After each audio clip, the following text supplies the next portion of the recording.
Hi, this is Rebecca with Maid Central.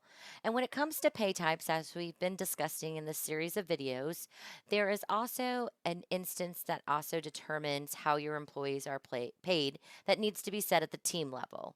So I'm going to explain what the difference between hard start and soft start means. So I found this under company and teams.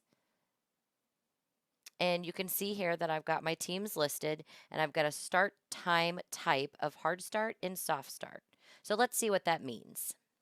All right, heading over here to the description, you can see that a start time type of soft start, employees can clock in before their scheduled start time and are paid for early clock ins. So, in that example, for instance, if I was not required to be at work until 7, but I come in early and do all of the prepping of the equipment and supplies for all of my team members, then I would need a soft start so that I can get paid for that extra work that I'm doing in the office.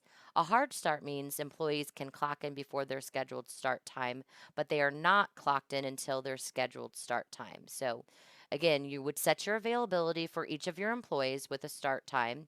And for instance, if I have a start time of 8 a.m., but I get to the office a little early because luckily there's no traffic and I clock in at 7:30, I won't be on the clock until my actual start time of 8 a.m.